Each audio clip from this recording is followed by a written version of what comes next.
Olá pessoal, boa tarde, tudo bem? Parece que o bicho está recuando aí no estado do Rio de Janeiro, tá? Porque a Prefeitura do Rio está apontando uma diminuição no contágio aí desse vírus asqueroso aí.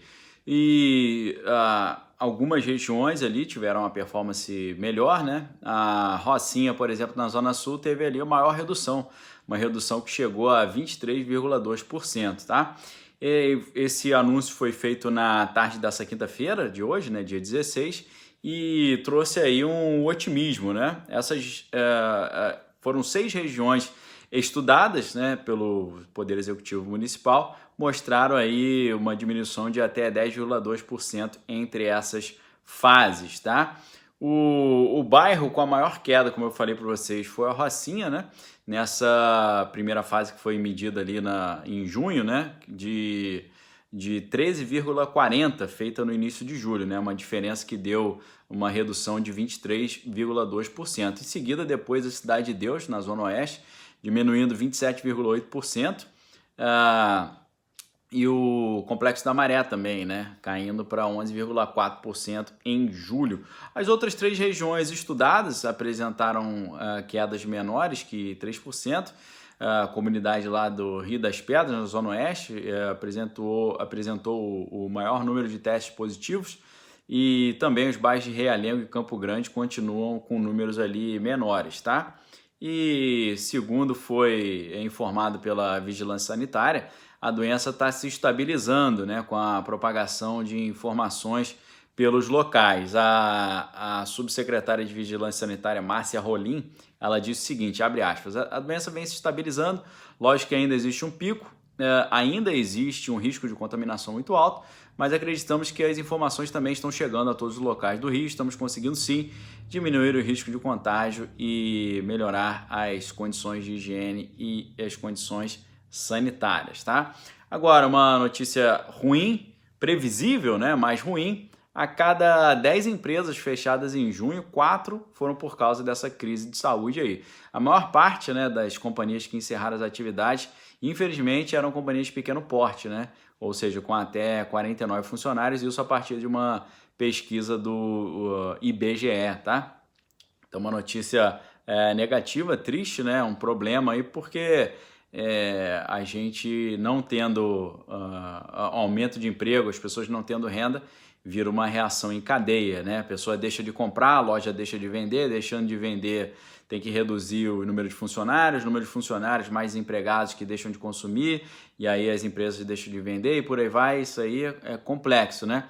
Para você ter ideia do tamanho, né, do problema, na primeira quinzena de junho, estima-se que o país tinha 4 milhões de empresas, sendo 2,7 milhões em funcionamento total ou parcial, 610,3 mil fechadas temporariamente e 716,4 mil encerradas em definitivo. Nesse total, 1,3 milhão de empresas encerraram as atividades no período, sendo que, segundo esse levantamento, 522,7 mil, que compõe 39,4%, foi por causa dessa atual crise de saúde, tá?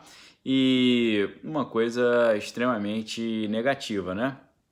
Agora as empresas estão tentando se virar. Essa crise aí está fazendo os shoppings investirem em vendas online também, em áreas ao ar livre, né? E dentro desse cenário aí de prejuízo econômico, os setores mais prejudicados foram os setores de serviço, com 49% das empresas de serviços fechadas, comércio, né, 36,7% das empresas fechadas, construção, 7,4% e indústria, né? Com 6,4% das empresas pesquisadas, né? O Alessandro Pinheiro, ele é coordenador de pesquisas estruturais e especiais em empresas do IBGE.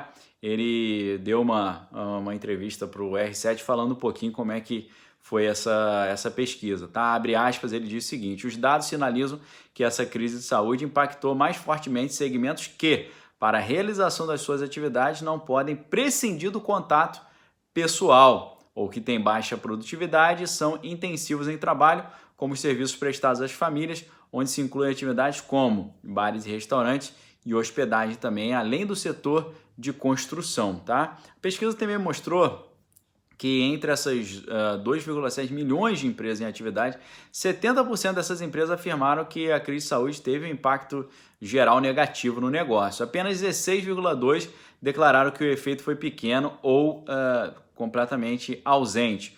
Por outro lado, um grupo de 13,6% das empresas disse que essa crise trouxe oportunidades e teve um efeito positivo, tá?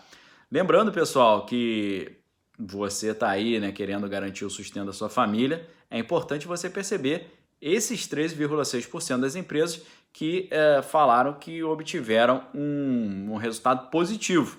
Então tem que dar uma olhada nisso. Empresas de e-commerce, né, empresas ali relacionadas a supermercado, farmácias, entre outros tipos de serviços. Tem que ficar atentos a isso aí para a gente conseguir se readequar nessa nova realidade, tá?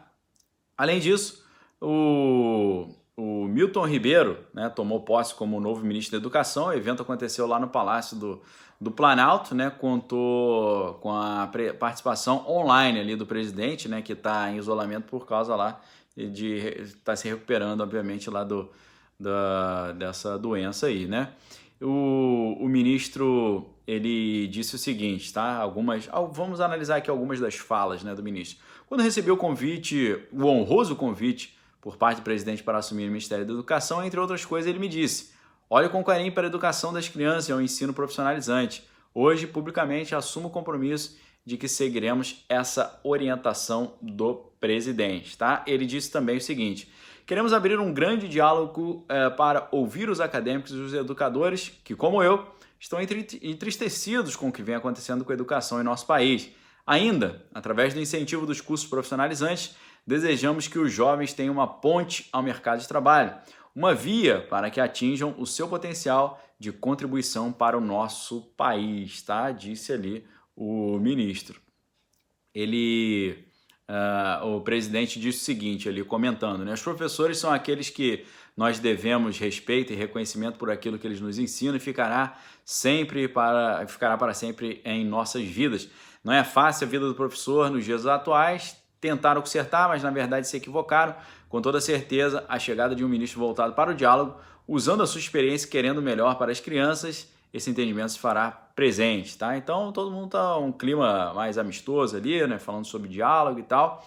Lembrando que o novo ministro empossado, ele era até então membro ali da Comissão de Ética Pública da Presidência e é também pastor e atua no Conselho Deliberativo no Instituto Presbiteriano Mackenzie. Ele chegou a ser reitor em exercício e ex-vice-reitor na Universidade Presbiteriana Mackenzie também, tá? Então vamos ficar na torcida aqui para que o ministro consiga fazer um bom trabalho, né? A gente não sabe se ele vai conseguir conduzir aquela agenda mais conservadora, né, que o pessoal tanto cobra, mas vamos ver aí, a gente fica na torcida que dê tudo certo, que a gente consiga pelo menos sair aquelas posições vergonhosas, né, de tão baixas que temos figurado nas últimas pesquisas mundiais de educação, famosamente conhecidas como as pesquisas do ranking PISA, tá? Então essas são as notícias aí do fim da tarde.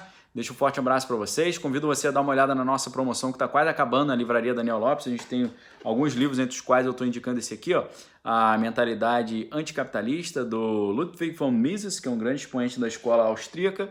Você vai ter aqui um embasamento bem legal para poder entender por que eles têm tanta aversão ao capitalismo e por que você vai ter bases, né, para criticar essa mentalidade anticapitalista, porque aqui mostra que a outra opção é simplesmente insustentável, tá bom? Convido você a se tornar membro também, onde a gente tem os vídeos todos os dias à noite, às 8 da noite, chamado Direto do Bunker, onde a gente traz de assuntos muito legais, assuntos estratégicos, assim, com uma espécie de curso de blindagem contra toda forma de manipulação, de persuasão. A gente fala sobre programação neurolinguística, sobre questões de inteligência, espionagem, operação psicológica, engenharia social e por aí vai. Tenho certeza que vocês vão gostar, tá bom? Então fica o convite aí, todas essas informações estão aqui embaixo na descrição do vídeo, tá certo? Um abraço, tenha uma excelente noite, amanhã a gente se vê de manhã cedo, às 6 da manhã, se Deus assim me permitir. Um abraço, galera, valeu!